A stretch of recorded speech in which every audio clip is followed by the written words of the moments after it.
पिछली बार हमने government of India act 1858 पर शॉर्ट नोट्स का हमने देखा था। क्या बोलते हैं, क्वेश्चन आंसर। उसमें मैंने बताया था कि कैसे मैं ग्रेजुअली जो है अब पहली बार में बहुत अच्छा आंसर नहीं लिखा, फिर दूसरी बार फिर सुधारा, फिर तीसरी बार कुछ अच्छा आंसर लिखा, जिसको मैंने अब देख सकते हो मैंने इसको लिखा था और चैट जीपीटी से कहा था कि इवेलुएट करो मेरे आंसर को, तो उसने इवेलुएट किया, फिर सजेशन दिए, फिर मैंने लिखा, फिर लिखा। आज देखते हैं इंडिगो रिवोल्ट के बारे में शॉर्ट नोट्स लिखना। ये क्वेश्चन आ चुका है 68 बीपीएससी एग्ज़ाम में, तो उसको हम लोग देखते हैं। अब आप देखोगे कि इंडिगो रिवोल्ट को लिखना है, तो कोई भी आदमी जो इंडिगो रिवोल्ट के बारे में पढ़ा है वो क्या क्या लिख सकता है, वो मैंने सारा लिखा बिना कुछ पढ़े। पहले जो पढ़ा था आज से पहले उसको समझ के केवल मैंने उसको लिखा। जैसे indigo revolt was a major agrarian revolt during 1858 and 1860। ठीक है, ये तो अच्छा है। यहाँ मैं दूसरा कलर सेलेक्ट कर लेता हूँ, 1 मिनट। ठीक है, ये मुझे टाइमलाइन नहीं आता तो मैंने इस पर यूज़ कर दिया। हालांकि आप यूज़ कर सकते थे 1859 टू 1860, खैर कोई बात नहीं। इट्स मेन रीज़न, ये मैं इंट्रोडक्शन दे दिया था। फिर उसके बाद लिखा its main reason was the exploitative nature of Britishers regarding indigo farmers. ध्यान रखना, यह क्वेश्चन 8 नंबर का है। They force them to plant indigo in large area of their land. ठीक है, large area of the land. This movement started in today's Bengal area. ठीक है, मैंने बताया कि आखिर ये क्या था, ये एक्सप्लोटेटिव नेचर था, और ये भी बताया कि ये बंगाल एरिया में था। हालांकि मुझे और स्पेसिफिक होना चाहिए था कि ये नाडिया जिले से शुरू हुआ था, है ना, बंगाल के नाडिया जिले से।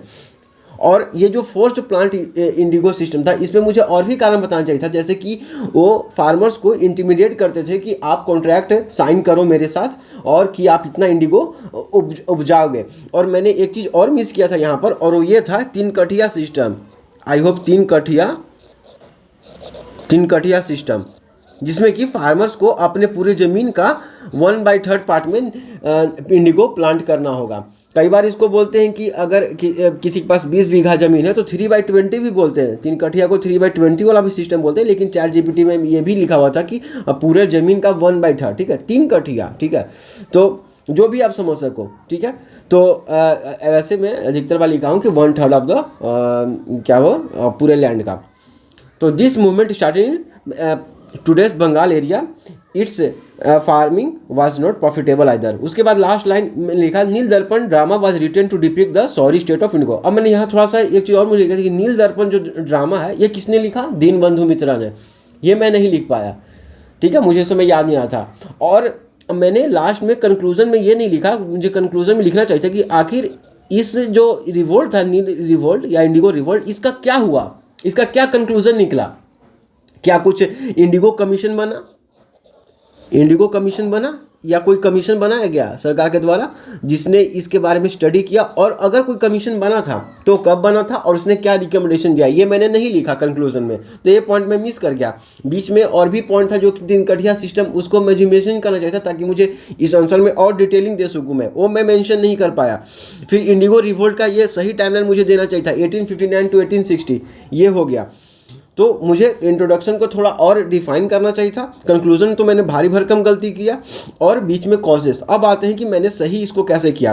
तो ये जो आप देख रहे हो, ये मैंने इसको सही किया। अब आप सोचिए ये तो टाइप्ड है, नहीं, इसको मैंने पहले टेक्स्ट में लिखा था, उसके बाद इसको अगर सैमसंग नोट्स आप यूज़ करते हो तो टेक्स्ट को जो आप हैंड राइटिंग लिखते हो उसको आप इस तरह से आप कन्वर्ट कर सकते हो। तो मैंने लिखा। अब देखो, indigo revolt was a major agrarian uprising. देखो ये टाइम ने 1859 टू 1860। अब देखो मैं 3 चीज़ को, कॉजेस, ठीक है, कॉजेज में गया, फिर इवेंट्स, क्या हुआ इवेंट्स, कॉजेज क्या कारण था, और रिवोल्ट के दौरान क्या हुआ, और रिवोल्ट के बाद क्या हुआ, आफ्टर मैथ। तो कॉजेज, इवेंट्स, आफ्टर मैथ, ये 3 चीज़ को मैं कहा। इनफैक्ट आप कोई भी रिवोल्ट लिख रहे हो 8 या 10 मार्क्स का, तो आपको इसी तरह से आगे बढ़ना चाहिए। शुरू में आप टाइमलाइन दे दो कब हुआ था, उसके बाद कॉजेज में जाओ। तो पहला था force cultivation, farmers were force to plant indigo on 1/3 of their land. इसी को 3 कठिया सिस्टम बोलते हैं, ये मैं मिस कर गया था। तो जो बंदा 3 कठिया सिस्टम लिखेगा उसको ज़्यादा आंसर मिलेगा, या उसका लॉजिकल उस इंप्रेशन अच्छा जाएगा जो क्वेश्चन चेक करा उस पर। फिर economic loss, farmers were force to plant indigo at larger part of the land leaving small portion of land for food crops. ठीक है, तो लार्जर पार्ट पे अगर इंडिगो आपका क्रॉप किया जा रहा है तो फूड क्रॉप के लिए तो कम बचेगा ना ज़मीन, तो इससे फूड का भी शॉर्टेज होगा। तो फैमिली कहाँ से फूड फूड का प्राइसेस भी बढ़ेगा, तो अकाल फेमिन भी होता है। तो उतना नहीं जाना है, बस ये लिखना है कि फूड क्रॉप्स के लिए कम पोर्शन बचता था लैंड में। Also they were paid very less amount of for their Indigo produce. ये तो सबको पता है कि जितना इंडिगो प्रोड्यूस करते थे उसके जितना दाम मिलना चाहिए उतना दाम तो मिलता नहीं था। और लास्ट जो कॉजेज में था intimidation, farmer were force to make contract with britisher to produce indigo. ये पॉइंट मैं पहले नहीं लिखा था।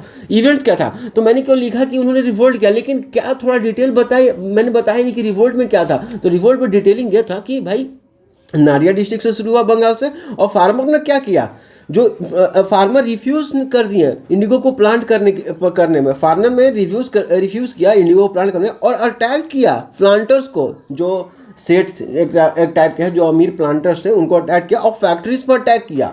ये मुझे लिखना चाहिए था, इस डिटेल को मुझे लिखना चाहिए था कि रिवोल्ट के दौरान क्या हुआ, इवेंट्स क्या थे। तो वो रिफ्यूज़ किया इंडिगो प्लांट करने में कि हमको नहीं करना है, attacked planters and factories. It spread quickly and it gain support from local leaders and intellectuals. उसके बाद Dinabandhu Mitra wrote Neel Darpan drama to aware the masses of the poor condition of indigo farmers. ये मुझे लिखना चाहता, दीनबंधु मित्रा मैंने पिछली बार मिस कर दिया था, और ये भी लिखना था कि to aware the masses of poor condition of indigo farmers. फिर आफ्टर मैथ क्या गवर्नमेंट ने क्या किया, उसके बाद British government formed indigo commission in 1860 to found the cause of revolt and address it. It recommended, उसने क्या रिकमेंड दिया ये भी मैंने लिखा, ending forced indigo cultivation. Ending forced मतलब ज़बरदस्ती आप नील की खेती नहीं करवा सकते हैं, इसका ये इसने रिकमेंडेशन किया कि ज़बरदस्ती नील की खेती नहीं करवानी है। But many planters continue doing it, लेकिन बहुत सारे प्लांटर्स ऐसा करते रहे। ठीक है, तो ये चीज़ है, ये है एक, मुझे लगता है 8 नंबर का अगर है तो कम से कम 7 नंबर, आपको 7 नंबर तो मुझे मिलना ही चाहिए, क्योंकि मैंने हर चीज़ लिखा। इंट्रोडक्शन, इसका टाइमलाइन दिया, कॉजेज बताएं, force cultivation, economic loss, intimidation, events बताएं, कहाँ से शुरू हुआ नाडिया डिस्ट्रिक्ट से, क्या क्या फार्मर्स में refuse to plant indigo, attack planters and factory, local leaders का सपोर्ट और लोकल इंटरव्यूज सपोर्ट मिला। दीनबंधु मित्रा ने नील दर्पण लिखा। आफ्टर मैथ क्या हुआ, तो गवर्नमेंट ने इंडिगो कमीशन बनाया और उसने रिकमेंड किया कि ending first Indigo cultivation but many planters continue doing it. तो मुझे लगता है कि ये काफ़ी सही चीज़ है, इसको हम क्वेश्चन आंसर में यूज कर सकते हैं। तो एक मिनट, इसको, हाँ, तो ये चीज़ है, मुझे लगता है ये, मुझे इसको और बढ़ाया जा सकता है क्या, इसको एक मिनट में देख लेता हूँ, इसको और बढ़ा सकते हैं मेरे ख्याल से, नहीं इतना ही है, इसमें इतना ही है सारा चीज़ है। तो ये चीज़ है, तो इस तरह से आप आंसर्स को लिख सकते हो। Thank you.